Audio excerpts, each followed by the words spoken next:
بسم اللہ الرحمن الرحیم۔ حضرت علی کی پیدائش کا واقعہ۔ دوستو، حضرت علی رضی اللہ تعالیٰ عنہ کی پیدائش 13 رجب یعنی 15 ستمبر 601 عیسوی جمعے کے دن کعبہ شریف کی چار دیواری کے اندر ہوئی تھی۔ آپ کے والد کا نام ابو طالب ہے اور والدہ کا نام فاطمہ بنت اسد۔ حضرت ابو طالب محمد مصطفیٰ صلی اللہ علیہ وسلم کے سگے چاچا ہیں، یعنی کہ حضرت علی رضی اللہ تعالیٰ عنہ رسول صلی اللہ علیہ وسلم کے چچیرے بھائی اور داماد بھی ہیں۔ آپ حضرت علی شیر خدا کے نام سے مشہور ہیں اور آپ اسلام کے چوتھے خلیفہ ہوئے۔ حضرت علی رضی اللہ تعالیٰ عنہ نے 8 یا 10 سال کی عمر میں اسلام قبول کیا۔ بچوں میں سب سے کم عمر میں اسلام قبول کرنے والے حضرت علی رضی اللہ تعالیٰ عنہ ہیں، اور اسلام قبول کرنے سے پہلے حضرت علی نے کبھی بت پرستی نہیں کی، کیونکہ آپ بچپن سے ہی اللہ کے نبی صلی اللہ علیہ وسلم کی تربیت اور پرورش میں تھے۔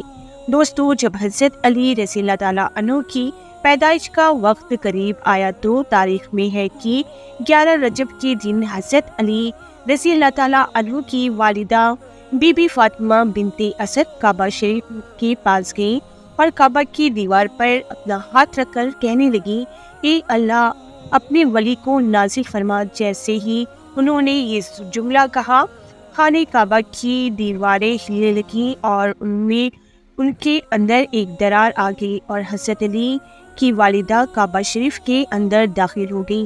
یہ منظر عباس ابن عبد المطلب دور سے کھڑے ہو کر دیکھ رہے تھے۔ جیسے ہی آپ نے یہ دیکھا کہ کعبہ کی دیوار پھٹ گئی اور بی بی فاطمہ بنت اسد اس کے اندر سے لی گئی ہیں، تو انہوں نے آواز گا کر لوگوں سے کہنا شروع کر دیا کہ ابو طالب کی جوزہ خانہ کعبہ کے اندر چلی گئی ہیں، جن کی پیٹ میں بچہ بھی ہے۔ سب لوگ آؤ اور خانہ کعبہ کا دروازہ کھول کر ان کو باہر نکالتے ہیں۔ اس کے بعد یہ بات پورے مکہ میں پھیل گئی اور دور دور سے آ کر خانہ کعبہ کے پاس لوگ جمع ہونے لگے۔ دوستو، اس کے بعد لوگ خانہ کعبہ کے دروازے کو کھولنے کی کوشش کرنے لگے، لیکن کسی سے بھی اللہ کے گھر کا دروازہ نہیں مل رہا تھا۔ پورے عرب میں 2 لوگ مطمئن تھے، 2 لوگوں کی باتوں کو زیادہ مانا جاتا تھا۔ پہلے اللہ کے نبی حضور صلی اللہ علیہ وسلم اور دوسرے عبد المطلب۔ تاریخ میں لکھا ہے کہ عرب کی سرزمین پر اس سے پہلے کبھی اتنا بڑا مجمع جمع نہیں ہوا جتنا اس وقت ہوا تھا۔ اس وقت 13 رجب اور جمعے کا دن تھا۔ لوگ باہر کھڑے خانہ کعبہ کو دیکھ رہے تھے کہ اتنے میں کعبہ شریف کی دیواریں ہلنے لگیں۔ لوگوں نے یہ منظر دیکھ کر حیران ہو گئے۔ اس کے بعد حضرت ابو طالب فرمانے لگے، اے محمد صلی اللہ علیہ وسلم، آپ اندر جائیں اور دیکھیں کہ یہ سب کیا ہو رہا ہے۔ اس کے بعد اللہ کے نبی حضرت محمد صلی اللہ علیہ وسلم کعبہ شریف کے اندر گئے تو آپ نے دیکھا کہ بی بی فاطمہ بنت اسد کی گود میں ایک بہت ہی خوبصورت بچہ ہے، لیکن آپ نے دیکھا کہ فاطمہ بنت اسد بہت پریشان نظر آ رہی ہیں، تو آپ نے صلی اللہ علیہ وسلم نے فرمایا، آپ اتنی پریشان کیوں ہو؟ تو بی بی فاطمہ بنت اسد کہنے لگی، یا محمد، جب سے یہ بچہ پیدا ہوا ہے تب سے اس نے نہ تو آنکھیں کھولی ہے اور نہ ہی رویا ہے۔ دوستو، اس کے بعد اللہ کے رسول صلی اللہ علیہ وسلم مسکراتے ہوئے بچے کو اپنی گود میں اٹھایا تو اس بچے نے بھی مسکراتے ہوئے اپنی آنکھیں کھول دی۔ سبحان اللہ۔ دوستو، حضرت علی کی ابھی تو صرف پیدائش ہوئی اور اس بات سے پتہ یہ چلتا ہے کہ حضرت علی دنیا میں آتے ہی اپنے سب سے پہلے دونوں جہان کے مالک مختار ہم سب کے آقا محمد صلی اللہ علیہ وسلم کو دیکھنا پسند کیا۔ سبحان اللہ۔ اس اللہ کے نبی نے اپنی زبان مبارک بچے کے سامنے نکالی تو بچے نے زبان کو چوسنا شروع کر دیا۔ یہ دیکھ کر بی بی فاطمہ بنت اسد بہت خوش ہوئی اور مسکرانے لگی۔ اس کے بعد اللہ کے نبی حضرت محمد صلی اللہ علیہ وسلم نے بچے کو گود میں لے کر خانہ کعبہ سے باہر نکلے تو عرب کے لوگ اس بچے کے نور کو دیکھ کر خانہ کعبہ کے پاس جمع ہونے لگے اور لوگ آپس میں ایک دوسرے سے کہنے لگے، اس نورانی بچے کا نام کیا رکھا جائے؟